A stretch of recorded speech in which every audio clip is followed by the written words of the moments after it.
Hello YouTube. Today we're going to do the FNS-9.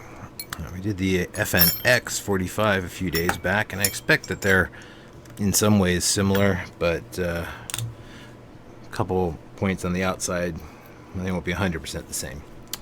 I haven't actually done this before, so you'll be watching me figure stuff out for the first time, if that kind of thing, that kind of process is entertaining to you. So we're clear. We have a pretty normal takedown lever. I don't see a sear release, and we're definitely binding up on the sear. So my guess is if you just hold it at the right place, then you'll be able to pull it off. As I go through, I will take a closer look to see if there is in fact a sear release in there somewhere. Wow, that just flops around like that. That's scary. Goodness. Alright, so I don't see one.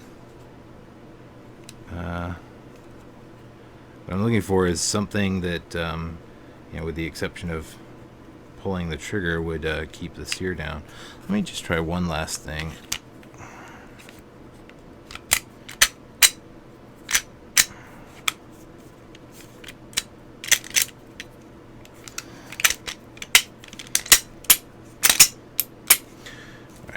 I lock it back down. If I just hold the trigger to the rear, I'm still picking up the sear.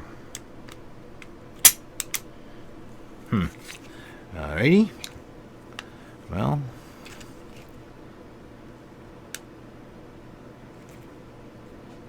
yeah, there's definitely something. Because now that sear's laying flat. Looks like there's a disconnect coming in from the side.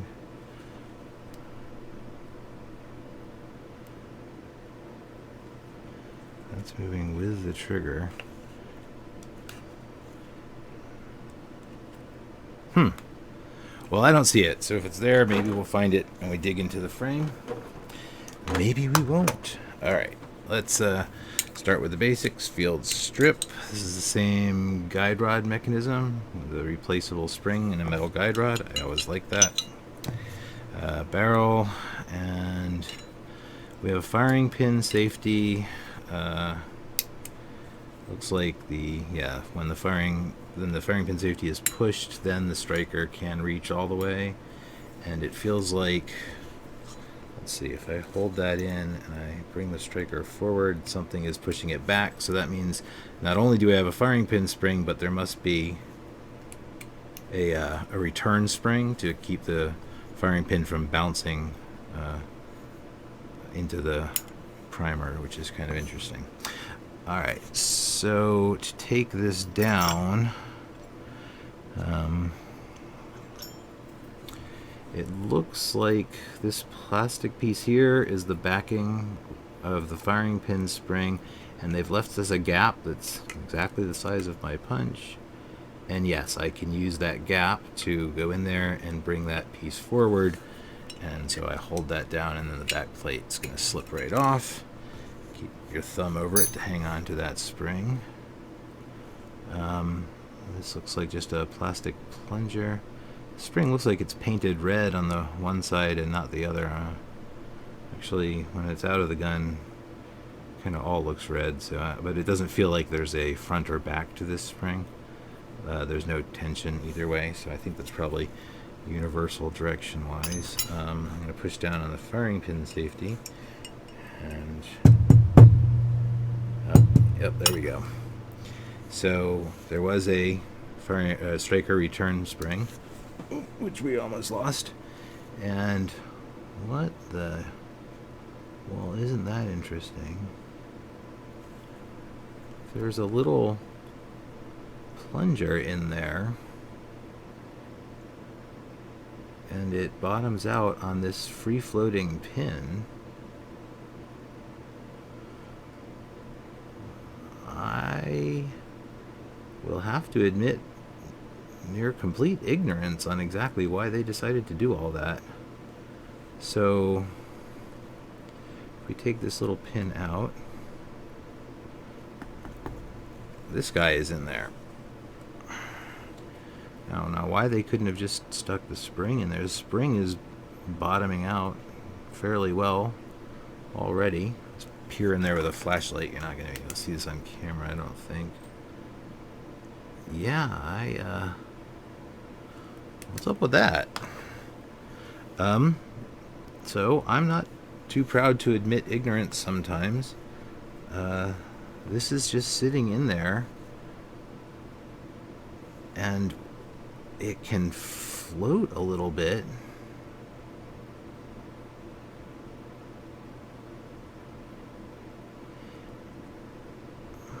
Wow. All right, I gotta put my thinking cap on. I say it can float. It can float when it's out of the gun. When it's actually in there, there's another possibility. So I'm gonna spin this piece around so I can line that hole up again.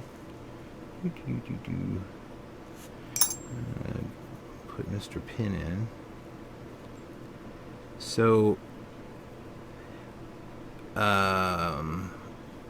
if the firing pin is bottoming out on this big heavy ring, then the pin goes flush into that space. And so my guess is that there's not actually a place in there where this actually rides in that forward position.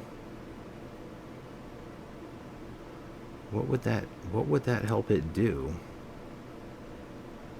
I mean, the pin can't move up or down, or then it would probably fall out.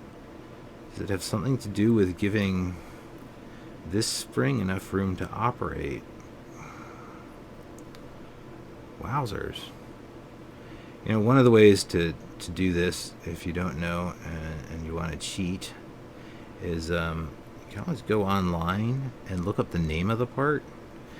And I mean, they have common names, you know, everybody would call this a striker or a firing pin spring. But this particular little plunger could be a plunger, it could be an end cap, it could be a retainer, it could be a spacer. It could have all manner of names, but its name might give us, the specific name they chose for it might give us some semblance of a hint as to what they were thinking. Why you would need a variable back space at the end of that pin. And oof. All right, I'm gonna put that in the I have no freaking clue category.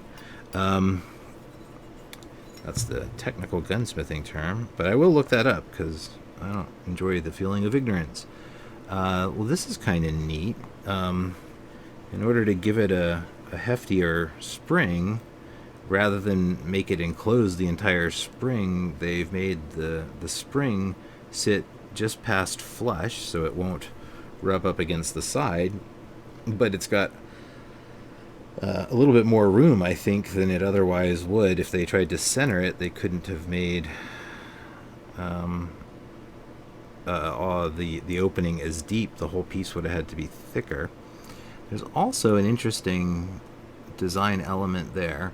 So this little ledge here comes straight and then has this little edge, and that mating surface is here, and they are at a positive impact angle. So when nothing is pushing on the firing pin, it catches on that ledge. So, oof, sorry, these are pretty greasy pieces. If you can kind of see it coming in from that angle, maybe. Let's try it back here. And then if something pushes the firing pin safety up, then it's free to come back. Now this other big groove is there, so if nothing is pushing the firing pin safety and it goes into its safe position, when something is then moving the striker past it, it's going to have to ride up this ramp and then snap down into the safe position again. Boop! So it's like when this cycles, in other words, rather than Wow, I'm not sure why they did it that way. I mean, normally you would just expect that this would pop down into this position and then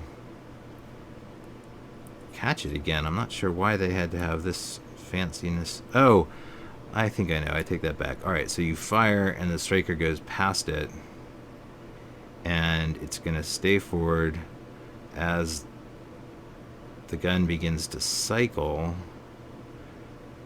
The spring tension would be released. So I guess if the spring tension is not timed to release at the exact right moment on the slide, it will need a way to allow that to move back separately. No, I take that back. Gunfires, they're both forward. And then they both are going to move backwards because they're attached to the slide. And then the spring tension is going to take over and let this drop into the safe position as we're cycling back. And then as we're coming forward, the sear's going to grab the firing pin and hold it still, and this lets the safety pop over that and back into place. All right, that makes sense. A little odd, but what the hell, it works. And then the extractor. The extractor is a little bit wider than the slide, so we're going to need to flip it forward, and it doesn't come all the way through from the looks of this. So this is going to be, I guess, a blind hole. I mean, I'll peek in there with the flashlight again, because it does look like it's drilled at a little bit of an angle. But yeah, they don't actually connect it up. Oh no, that's interesting. Can't get a great view of it, but looking down in there, there is marks on the top and bottom that line up with that strange pin that we had, making it look like that pin can actually come further forward than the rest of. So the firing pin is going to stop when that firing pin chamber narrows on this big ring, but this little pin area has a little more space where it can go forward. That might be a steadying mechanism that prevents this from rotating. Not that it really can rotate a whole lot in here, but there is a little bit of left to right wiggle room. And I'm thinking, I know, dangerous pastime, I'm sure. I'm thinking that if this piece is in there and its pin is in there,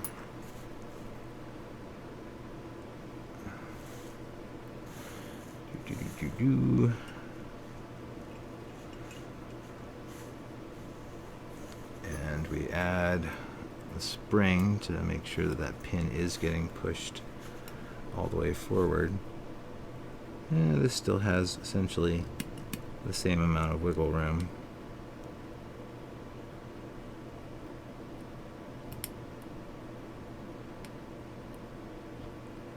Oh, you know what that is? Wow. Alright, it is... Okay, I should have figured that one out. I'm a little bit not so smart. So the spring is essentially not bottoming out on the inside of the frame. The spring is bottoming out on that pin. So since that pin can travel a little bit deeper in the chamber, that means that when the firing pin... Alright, now I said that, but now I'm thinking it has something to do with the return spring mechanism. So if we push this guy all the way forward, like it's hit the firing pin, something is still giving it room to move. So that pin has been intercepted by something, leaving the rest of the firing pin free to move up and down. So that pin bottoms out. So how does that work? If the pin bottoms out, but the firing pin can then still be moved forward so that it's flush or back.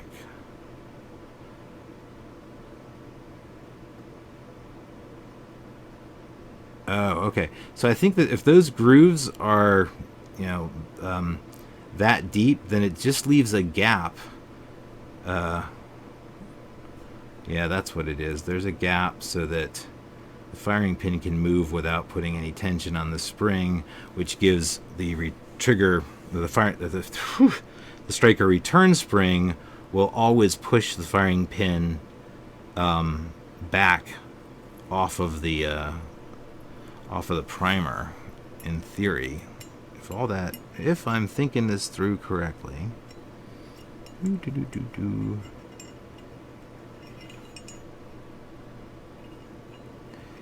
we put it all together. Hold it together now. Alright, so that's under maximum pressure, and yes, that's what's going on. That gives the trigger return spring room to always, after the stroke. So this is good. Actually, technically, it's an inertial striker, and that this is the end of the firing pin spring, and there's no protrusion out the hole, which means momentum from the firing pin spring overcomes the return spring momentarily. You get your primer strike, and then it automatically pulls it back off the primer. So that prevents the firing pin from ever, sticking straight out when it's not supposed to, and somehow slam firing if it closes on a live round. All right, that's an interesting way of doing that. So I feel like I haven't seen that before. All right, back to the extractor. Take something fairly thin and work it in there, and then pull the extractor pin to the back. Oh, that guy's under a lot of tension. Seriously, bro?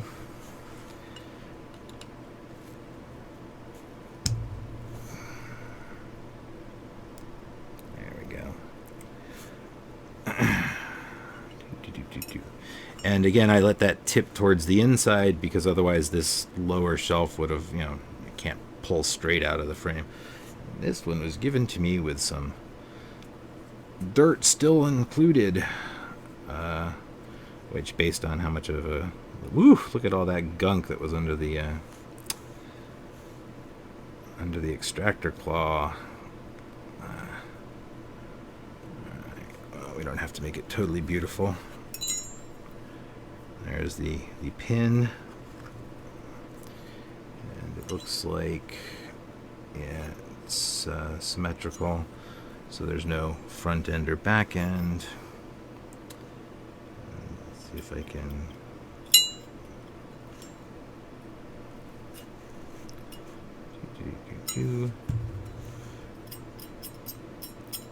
There we go. And there's his spring.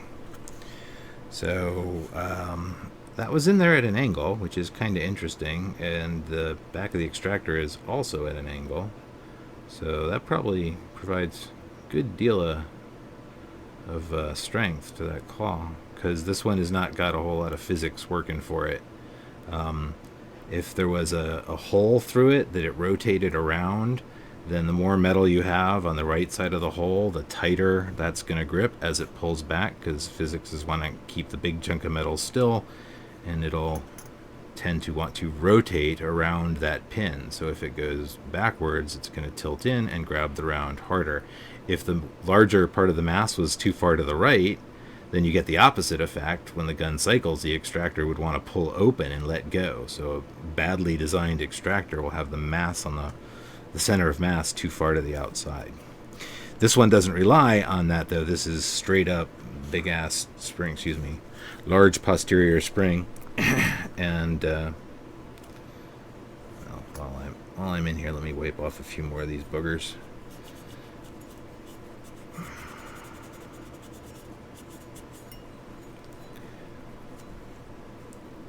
Alright, this one obviously needs some actual cleaning love. We will have to do that a little later. And might use this for an actual how to clean a dirty gun.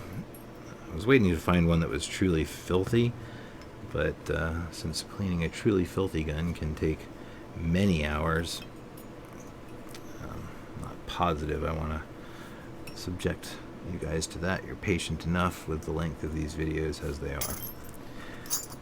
Alright, so to get this guy back in, we're going to do the same move in reverse, which is we got to start it on the inside and rotate it back in after we've drawn this guy as far to the back as we can. Ow.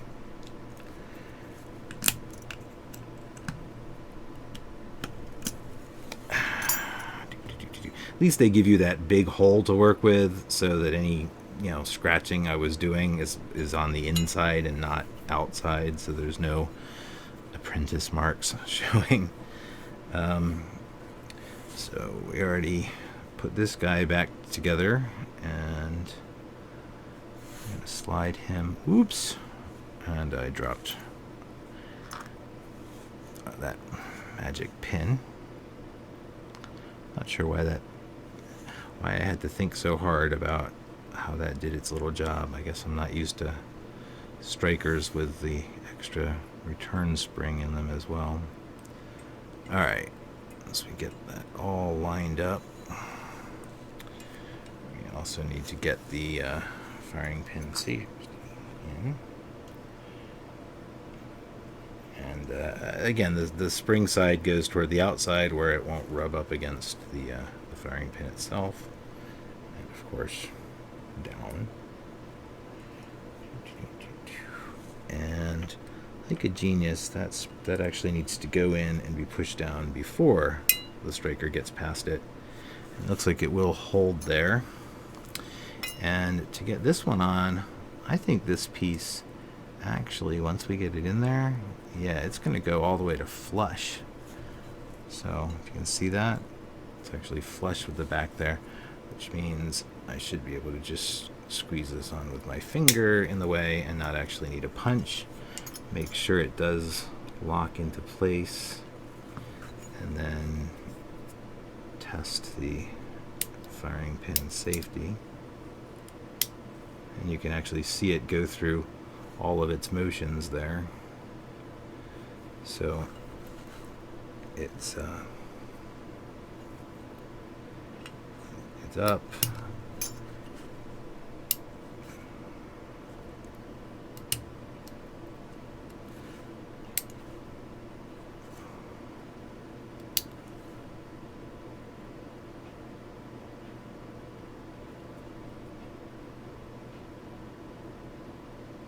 So if it's all the way to the back, it can also lock. That's interesting. So you can see it get drawn down. That's where it rides past that little ramp. And so actually see some of this all the way from the back.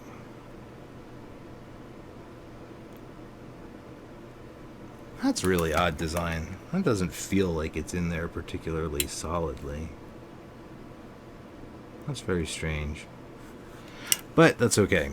We'll figure out the strangeness when we go and look at the frame. Maybe there'll be some explanation of some of that weirdness. So, the frame. I'm going to guess that it's like most frames in the world, that the takedown pin is gonna come out.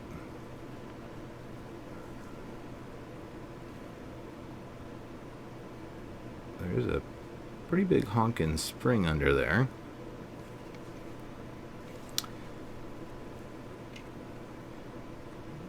And it looks like, yeah, so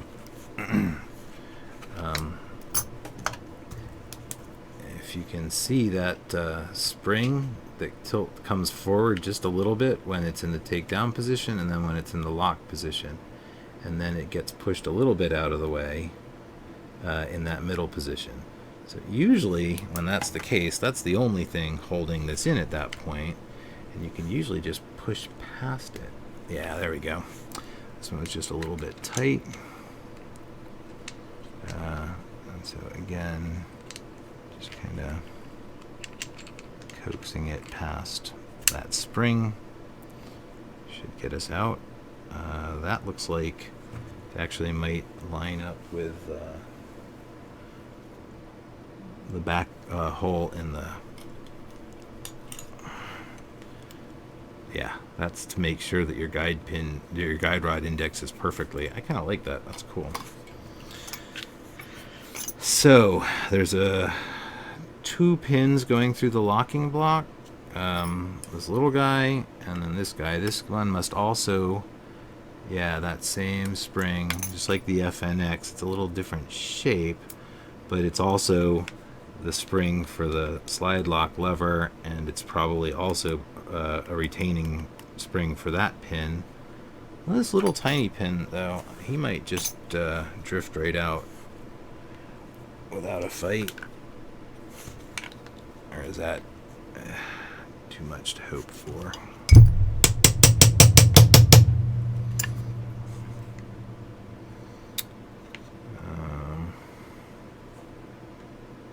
Survey says that's too much to hope for.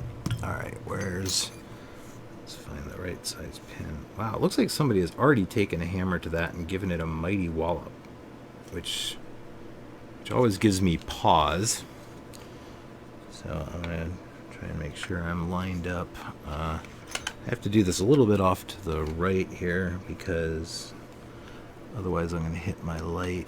There is a little groove in the frame for a pin, so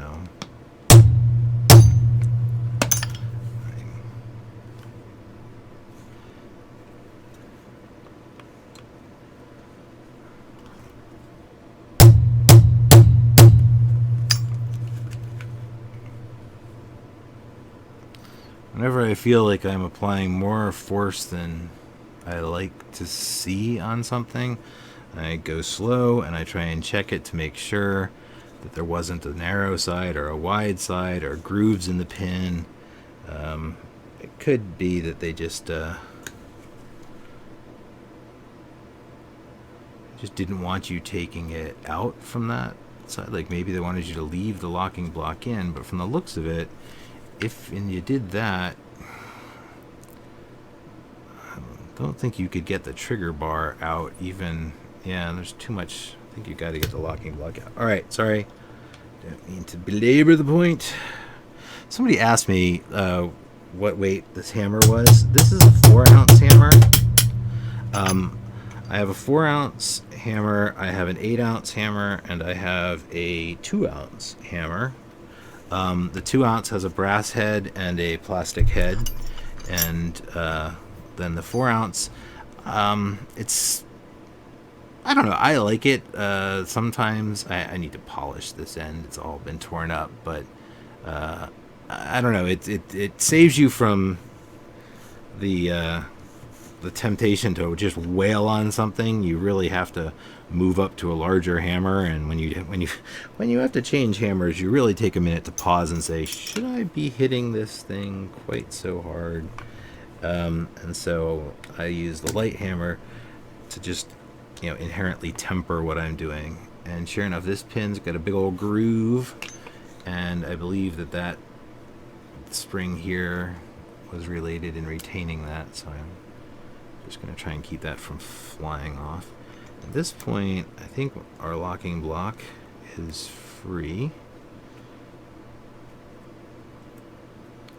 And I'm just trying to pay attention to the orientation of that spring. Oh, that's a spring that, geez, just didn't want anybody to have any chance of making their own one of these, did they?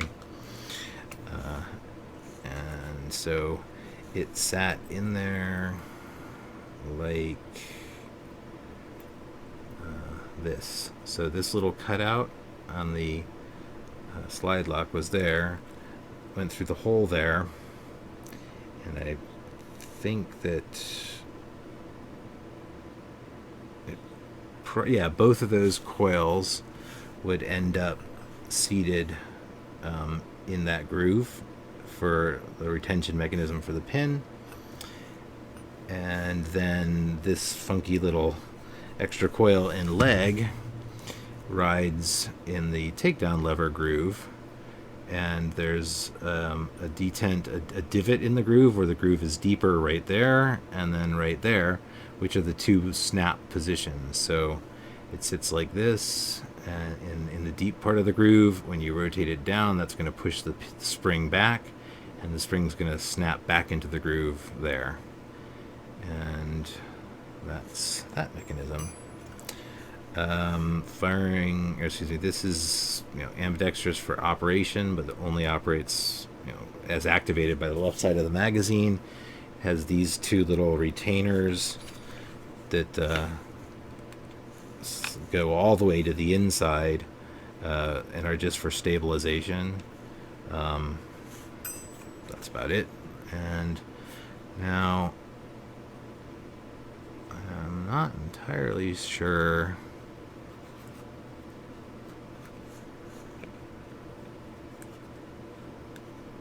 Yeah. So, like I said, this is kind of odd that this is only attached by this one point. You can see the whole mechanism is kind of free to wiggle up and down, but also okay. Now this looks like it's a roll pin, unlike everything else on the gun. So let's make sure we get the right size punch for that. And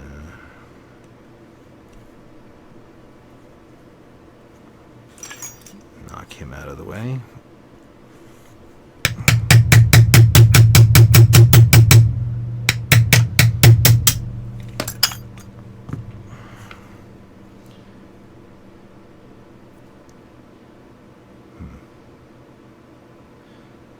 So that worries me a little bit. The roll pin didn't feel particularly tight, but as it pulled the paint off, that could have been the paint that was, came off when somebody, that paint didn't just come off, or it would be all over now.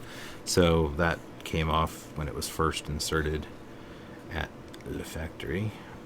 Now I want to be careful here, because this whole thing's going to come out as a unit, but I can see this spring over here, which I'm guessing is a disconnect spring since it's sticking in the path of the rails. Feels like that's going to shoot out and poke me in the face when I lift this out. So I'm going to try and hang on to this thing and bring it out as a unit until I can get a better look at it. It doesn't feel like it's hitting against my thumb, so... oh boy. Holy tiny spring, Batman. What the... oh, that is hateful. Alright, FN, you're getting no points for this one. I don't know if you can even see a spring this tiny. You see that little tiny guy in there? And that ridiculously thin roll pin it's going around? Talk about something that's just waiting to break. What is that the spring for?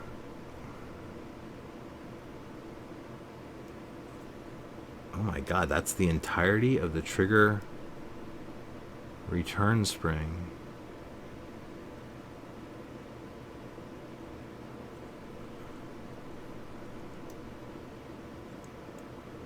Wow.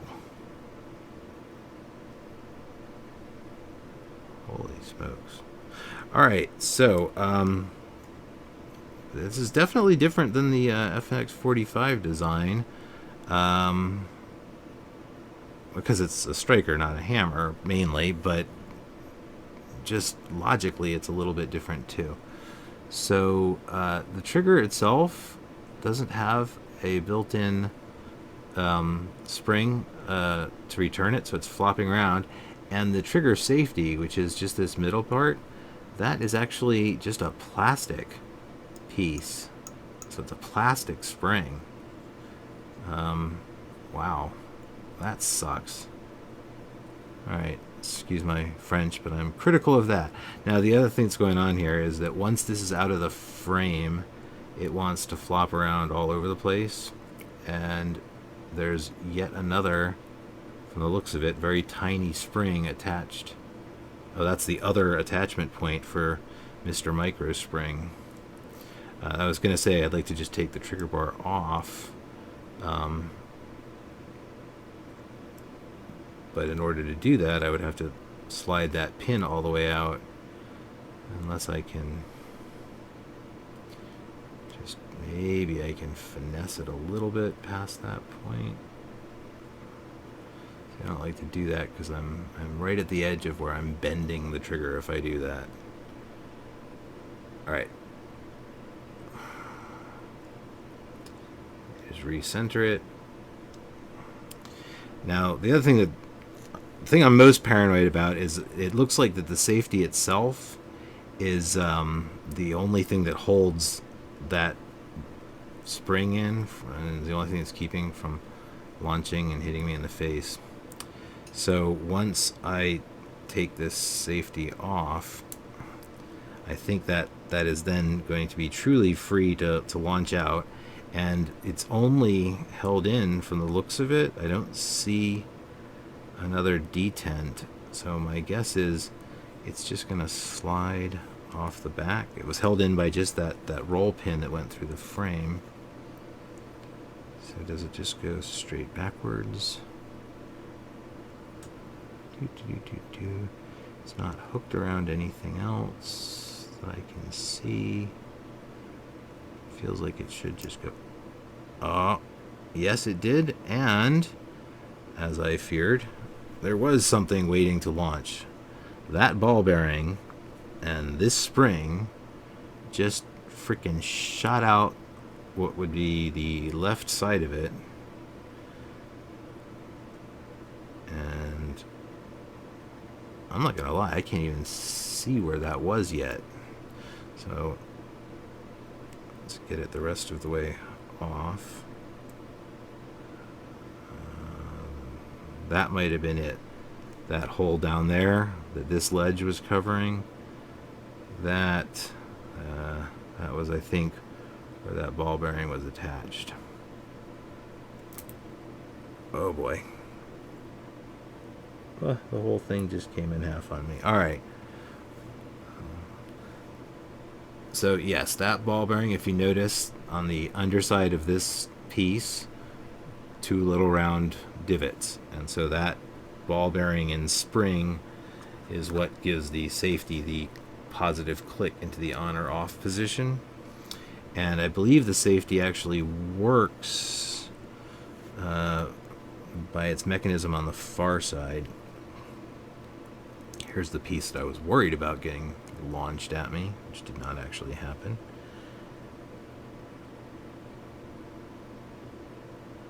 Wowzers.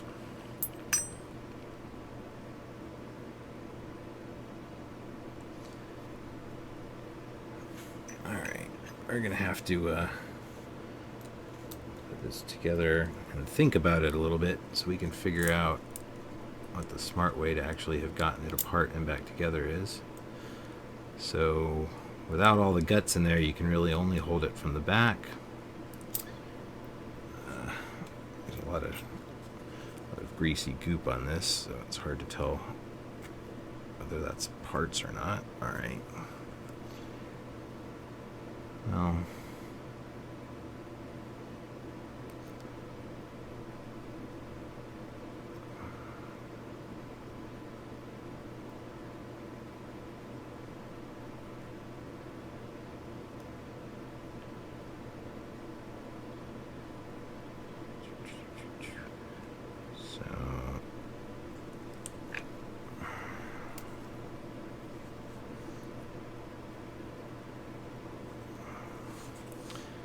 trigger bar was there. The trigger bar and this pair of pins provided tension on one another. And there's another spring system in here that wants to bring that's trying to hold the sear in the up position. So something will bring the sear down so it fires. And my guess is that this guy is involved in disconnecting, and that's going to let the spring return to that upright position. So the question is, how exactly does the trigger bar accomplish that? The trigger bar was holding on to this here, and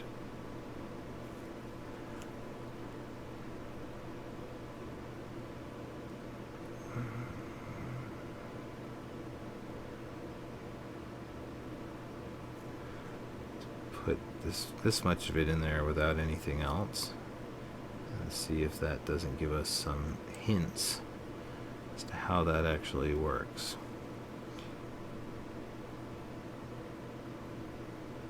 So it definitely can slide the whole thing forward and back.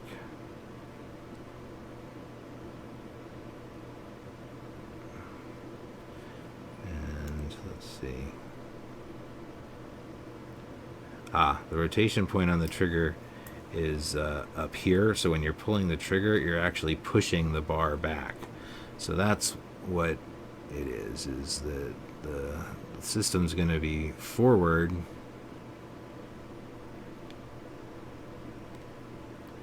and when we pull the trigger, we're moving it backwards, and I think that's where this piece becomes involved. Yes. So this disconnector, yeah, all right, now we understand how it works. Take him off his spring so we can illustrate all this. So the trigger is holding onto this bar, and it pushes the whole assembly backwards. As it's pushed backwards, the disconnector is sitting there right here, so that as it comes backwards, the disconnector is going to be what pushes this leg down. So the disconnector comes, and actually that becomes your, what Glock would call it, the connector as well as the disconnector, and that pulls the sear into the downward position. And when the gun goes bang, you've got the trigger pulled back, so the sear is down, and this is all holding it there. But when the gun goes bang, and I lied, from above it's easier to see that it's this, whoa, fat fingers, it's that leg of the disconnector that's sitting and holding the sear down. And so when the frame cycles, the disconnector gets pushed in, which means it can pop up past it again. So the trigger bar moves it backwards, which pushes it under, which brings the sear down. So, whoa, so greasy, so hard to hold. So trigger pushes backward, sear comes down because it rides that shelf in the disconnector. Frame pushes the disconnector to the inside, sear pops back up, catches the striker on the recoil, you let up on the trigger, and actually let's see, how is that going to work? Fire, we disconnect.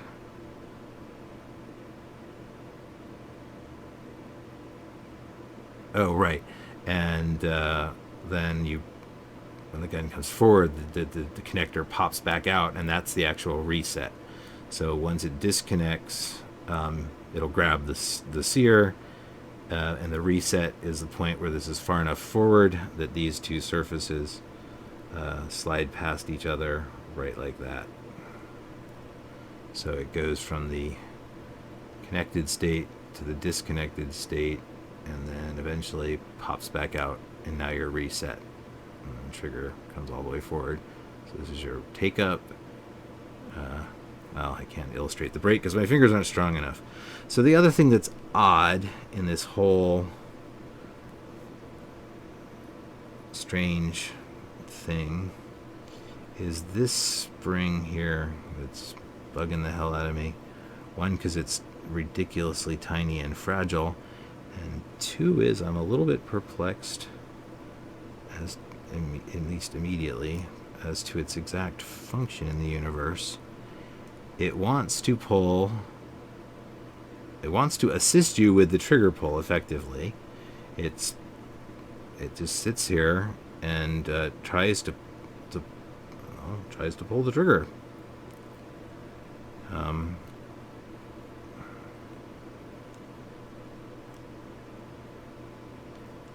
There we go. So just sits in the gun like that.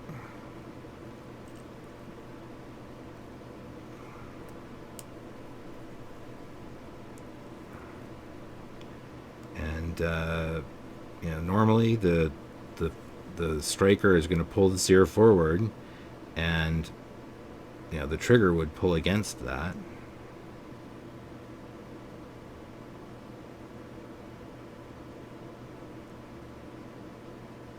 I guess that keeps the trigger to the rear unless the striker moves it forward. So if it didn't have that spring and you pulled the trigger and so you pulled the trigger, which means you pushed it to the back, and let's say it didn't go off, so the striker dropped, and you know, failure of whatever kind. If that spring weren't there, when you let your finger off the trigger, it would be free to flop around. In other words, there's no spring anywhere else, and you're no longer engaged with any part of it, so the trigger would actually just flop back and forth. This spring basically holds the trigger all the way to the rear, so that when you actually cycle it again, you'll definitely get the full disconnect and reset and pick up the trigger and bring it forward.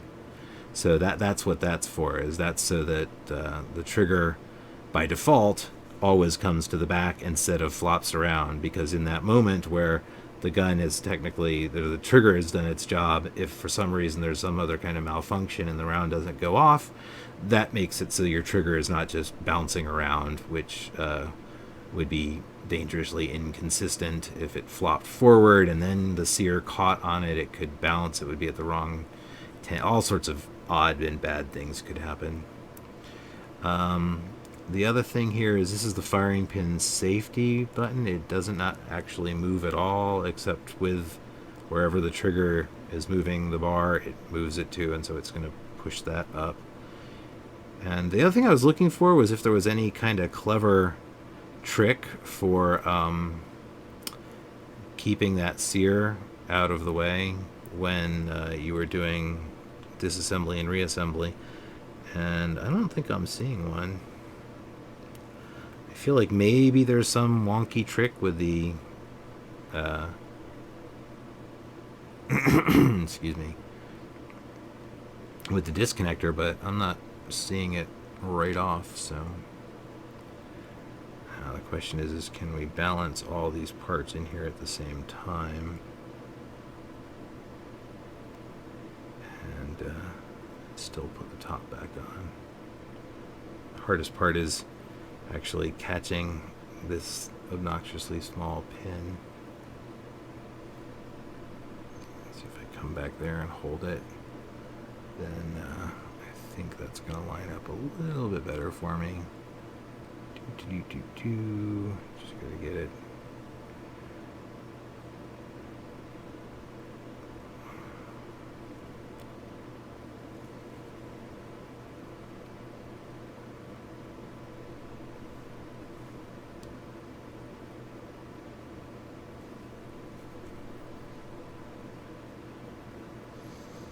Yeah, so you basically have to hang on to that pretty well until you get the safety back on. So the safety kind of holds it all together. So it fed up from the bottom, and then it has just enough room to wrap around. So that's holding everything together now. I'm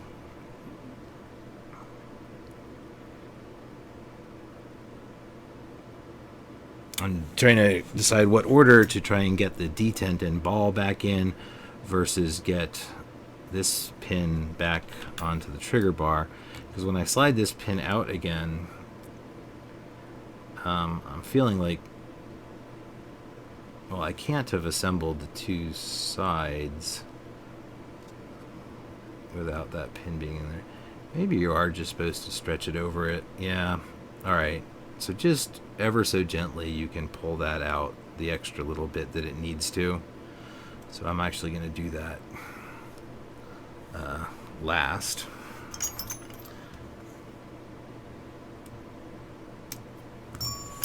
Because I want to have a little bit of breathing room as I try and get this detent and ball back in, and hope to hell that I don't end up crawling all over my floor looking for a launched,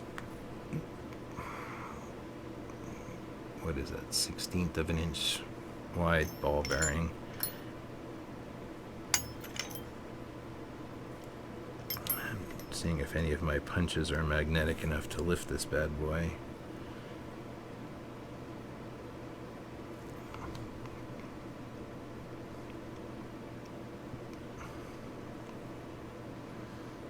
I can just feel that this is going to go poorly. Feel it in my bone. Alright. So the idea is that if I can get the ball bearing and compress it down into its hole, and at the same time push forward on the safety.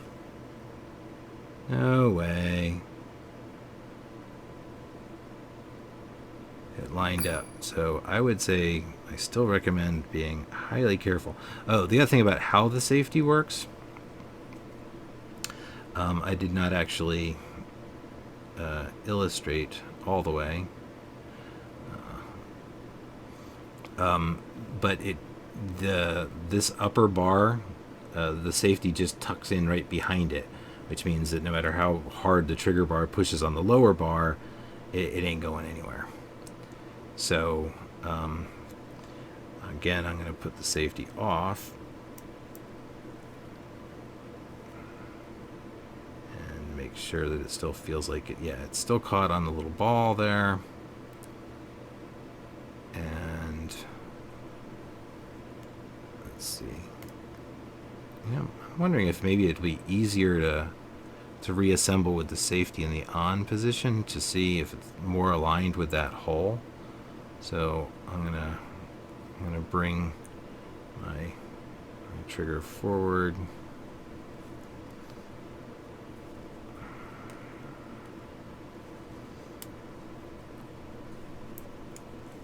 And slide the safety into the on position and take a peek at this hole to see, does it line up any better?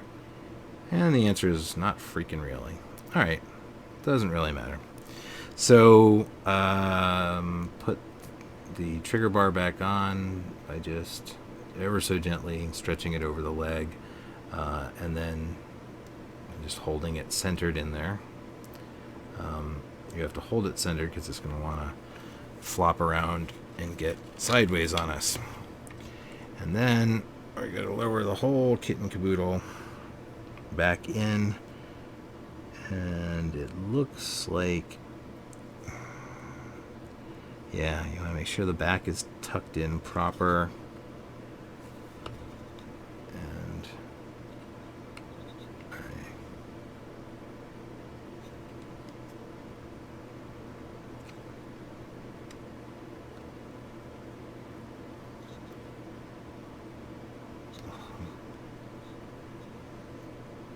oh goodness.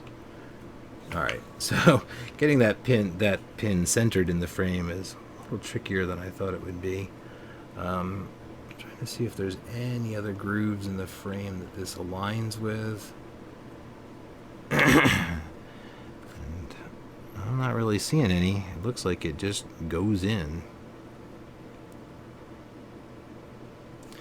So that might explain why that takedown pin was a little bit torn up, because essentially there's nothing you can use to line that hole up particularly well. So once you start whaling on this roll pin, it's going to want to move around on you. Let's see if we can't get him started. Seems to have started. Oops, I need one size up from that.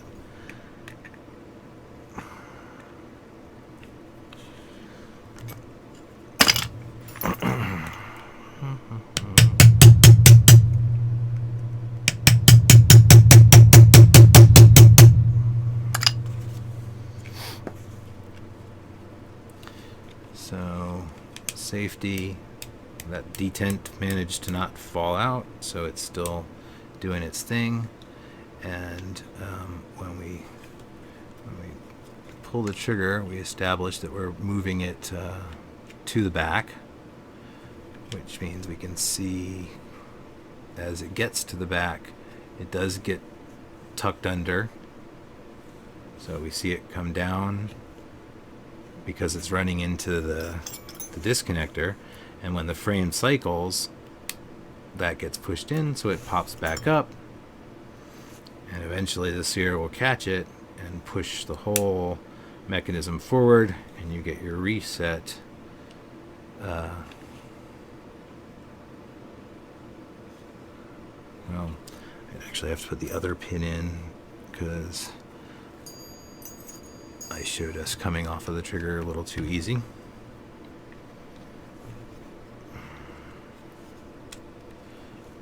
So if I wanted to demonstrate that again,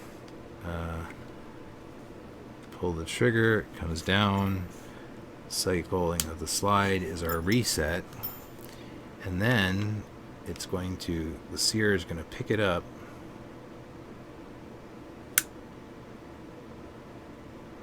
and get caught on it right there until we let up on the trigger. So it isn't actually free to move independent of the trigger. So you actually catch the sear on your finger when this gun cycles, which is kind of interesting. Okay, I digress. Oh, you know what? We didn't take out the magazine while we were in there, or the magazine release. The magazine release is the same style as the FNX, which is you've got this big funky spring in there that's pushing from both left and right, and if you want to get that out, you just it's slightly easier to do before you put the guts back in, but you just work that spring up like that.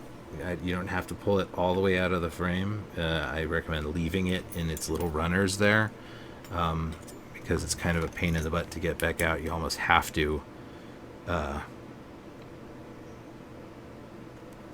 you see how it's just that bottom eighth of an inch is caught behind the runners there, and so you almost have to take the whole trigger group back out. I don't have the magazine for this here, but essentially it has a matching cutout. Like if this was actually a full cylinder and the other half of the cylinder is on the magazine, with again, they're sliced diagonally in half, which means that as the cylinder comes up, as the magazine comes up, it's going to engage in this and slide this over to the side until it gets past it, and then the bottom is shaped exactly the same and it hangs there. And then when you push it either left or right, then it just drops past that. So yeah, again, a diagonal face as the magazine is coming up pushes the slide lock over to the right. So while you can push it from the left or the right, when you chamber a magazine, or when you insert a magazine, you will always see it move to the right. Free piece of useless information. So to get that back in there, just slide it in and hold it centered, and then just come back in and start to slide this guy back down.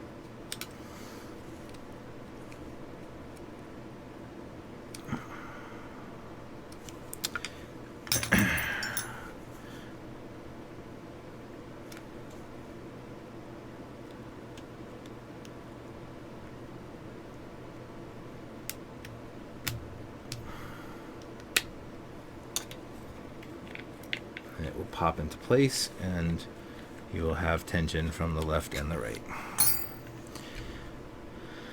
Okay, so continuing with our reassembly, we have the slide lock here, or the slide lock, and its very oh so funky fresh spring, which we know is going to sit there. And then we've got to get this whole piece in there without mangling that spring. What I'm looking at now is was there a way to put that spring in after the fact? And it doesn't look like there was, so I'm just going to fingernail hold it off a little bit to the side while I get my locking block started, and just feel to make sure it's not getting pinched in there. And before I push it too far on, I'm going to grab a little screwdriver and push that spring a little further into place. Can't quite see exactly where it's supposed to go, but I just didn't want it sticking way back out there. Okay, once the locking block is in there, then we can see through the side of it, and we'll be able to line that spring up. So I'm just going to take a small punch and kind of move it roughly into position. And then I'm going to push my trigger pin all the way through. And now I know the trigger pin is running into that spring, and since it's a pretty hefty set of coils, I'm going to pull them out of the way with the punch to get that started. And then just push past it manually until I feel it lock. Should be able to actually see whether those coils lock. I feel like one is locked and the other's not. Alright, maybe I will have to tap it.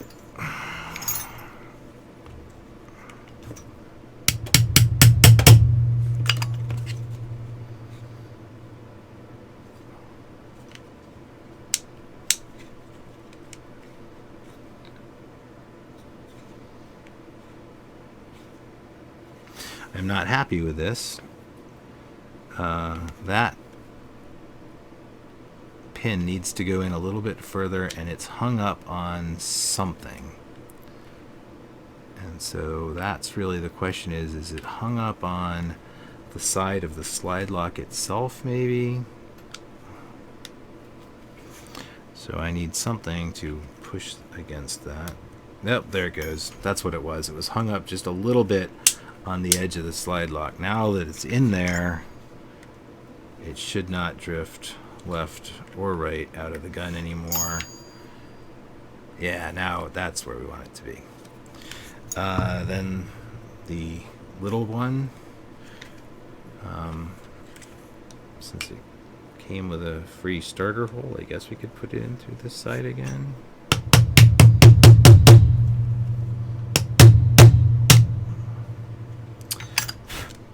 Missed and whacked my thumb.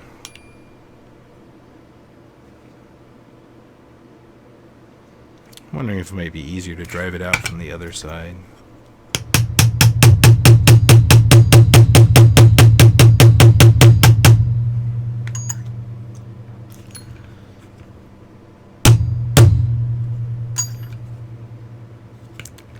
And now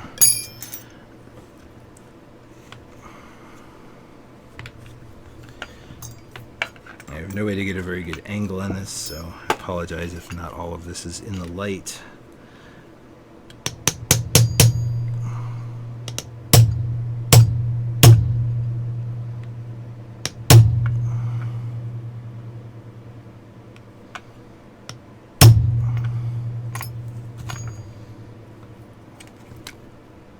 We're real close, so one more love tap, and that does it. Flush on that side.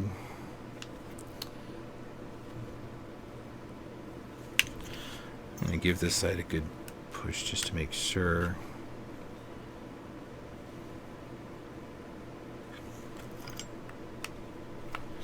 See, I'm not convinced that that's locked properly.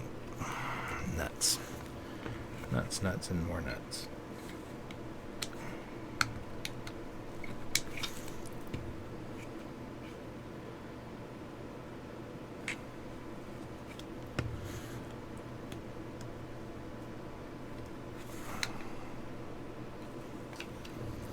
Alright. Push it out a little bit all the way the other way to try and figure out what is its actual problem. It could be getting hung up on the edge of the locking block. It could be getting hung up on the slide lock itself.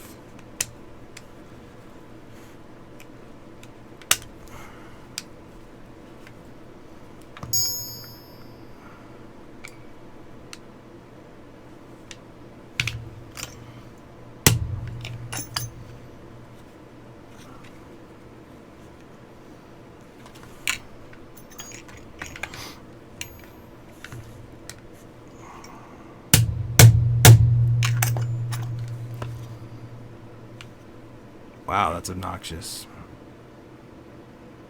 Alright, so there's another way to solve that issue.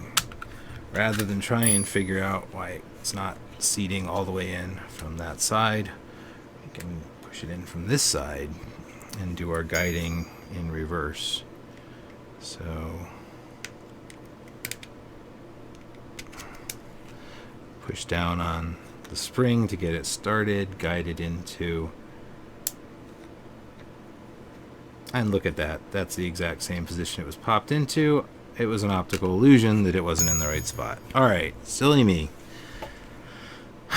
Of course, it's not going to stick out all the way on the left side because that would interfere with the takedown mechanism.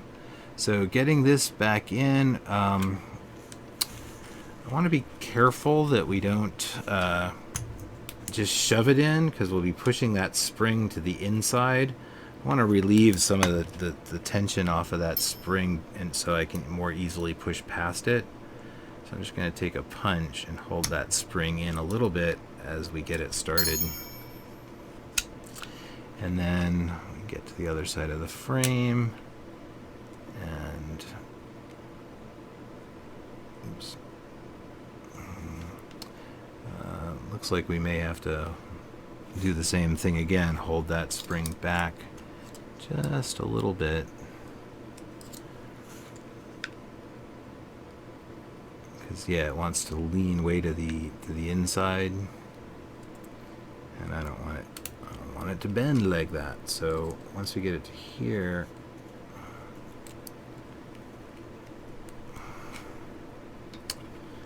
I need to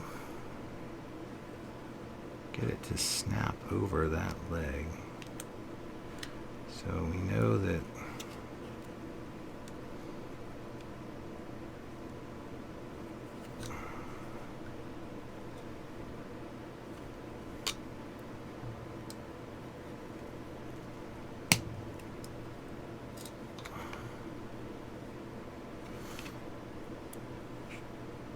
I'm not quite in the groove yet.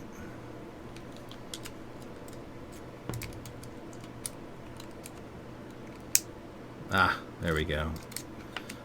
Now, just had to make sure the spring actually caught in that groove so that it does that positive, snap into position up and down.